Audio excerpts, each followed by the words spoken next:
예산에 관한 이론이 처음 이제 탄생하게 된 게 VO키. 이 VO키라는 학자가 어떤 근거로 X달러를 A사업이 아닌 B사업에 쓰느냐, 어떤 근거로 X달러를 A사업이 아닌 B사업에 쓰느냐, 이런 물음이 제기되면서 학자들이 여기에 대한 답을 이제 생각을 했거든요. 그래서 한편으로는 경제원리로 이제 갔고, 한편으로는 이제 정치원리로 갔는데, 정치원리로 갔던 대표적인 사람이 윌답스키라는 사람이에요. 윌답스키. 그다음에 경제원리로 간 사람이 알렌 시크입니다. 그다음에 루이스, 시크, 루이스. 이런 사람들에 의해서 이제 PPBS 이런 합리주의 예산이 남았고. 자, 그런데 루이스라는 사람은요, 예산 편성의 세 가지 경제적인 기준으로 이제 세 가지를 얘기를 했었죠. 뭐 증분 분석, 상대적 효과성, 증분 분석, 상대적 가치, 상대적 효과성, 이런 식으로 이게 전부 비용 편입 분석에서 다 이제 쓰는 기준들이거든요. 그래서 루이스도 경제 원리에 입각한 예산을 주장했던 사람이에요. 우측에 3번에 1번 지문이요. 그게 맞는 말이에요. 루이스, 경제학적 접근, 상대적 가치, 증분 분석, 이 사업에 해당 한 단위 비용을 더 추가한다면 얼마만큼 편익이 늘어날 거냐, 상대적 효과성, 이런 걸 기준으로 분석을 해야 된다. 이게 바로 합리주의의 토대가 됐어요, 이 주장이. 자, 그래서 요런 주장에서 나온 예산이 대안적 예산이라는 게 있습니다. 대안적 예산. 그게 이제 PPBS의 토대가 된 거예요. 대안별로 이거 다 분석해 봐야 된다는 거예요. 자, 2번 지문은 니스칸네는 관료들은 불필요하게 예산을 극대화하려고 한다고 했죠. 의원들이 아니라 정치인과 관료는 목적 함수가 다르다고 했잖아요. 근데 여기에 의원들을 얘기하면 안 되는 거예요. 그 다음에 3번은 모르셔도 돼요. 이 문제는 구급에서는 이대로 나오기가 거의 불가능한데 1번, 2번, 4번 지문은 좀 아시는 게 좋겠어요.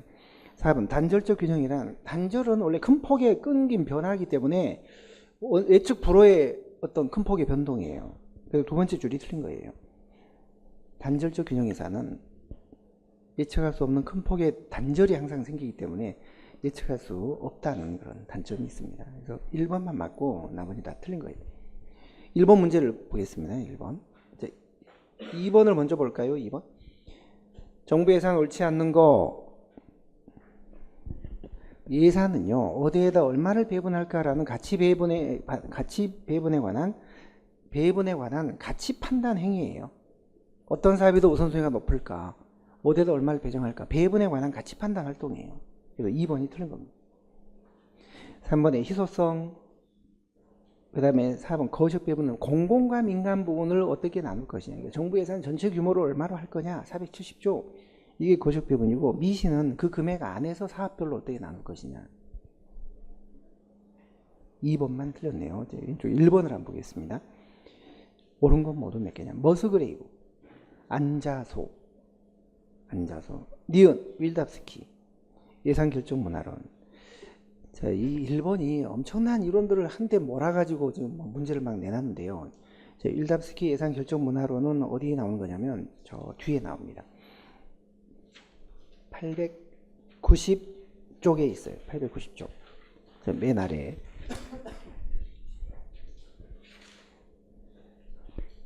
맨 아래. 경제력이 크냐 작으냐. 그 다음에 재정에 대한 예측 가능성이 높으냐 낮으냐.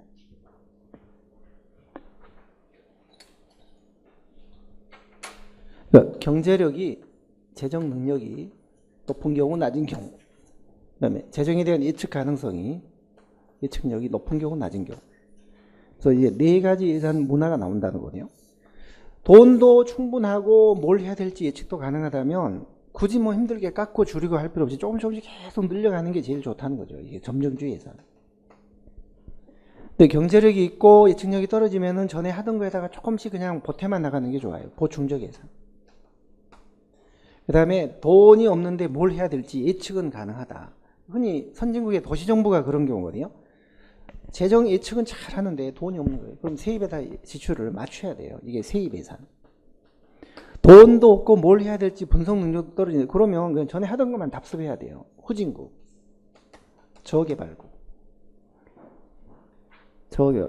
여기 바로 윌답스키가 예산 네 가지 문화를 경제력과 재정력, 예측 능력하고 경제력을 가지고 얘기를 한 거거든요.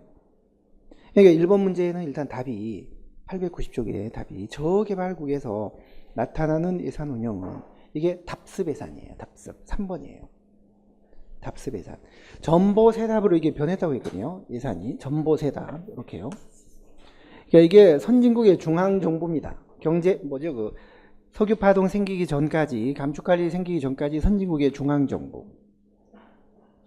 PPBS만 해도 예산을 그렇게 막 줄이고 뭐 이렇게 하냐고 새로운 일을 벌렸기 때문에 이 PPBS를 점중주의로 본 거예요. 그 다음에 연기준. 석유 파동을 겪은 다음에 이제 연기준 때 이때가 보충 예산이에요. 전에 해오던 사업을 줄이지 않고서는 새로운 사업을 못하는 그게 이제 연기준 예산, 보충 예산. 세입 예산은 선진국의 도시 정보를 말합니다. 선진국의 도시 정보. 돈은 좀 그 한계가 있는데 뭘 해야 될지 분석이나 예측은 잘하는 거예요. 요거는 저개발. 돈도 없고 예측도 못하고. 그때 그냥 답습을 할 수밖에 없다. 따라서 예측 능력과 경제력이 다 떨어지는 쪽으로 가게 되면 이게 전보세답 이렇게 예산이 안 좋은 쪽으로 악화가 된다는 거죠. 그래서 이 모형은 결국은요, 선진국의 점증주의는 돈도 있고 예측도 가는 분석 능력도 뛰어나니까 점증주의를 한다는 거예요. 그래서 점증주의가 가장 이상적이고 이게 좋다는 점증주의의 우수성을 강조했던 이론이에요. 이게 윌답스키가 점증주의자잖아요. 윌답스키.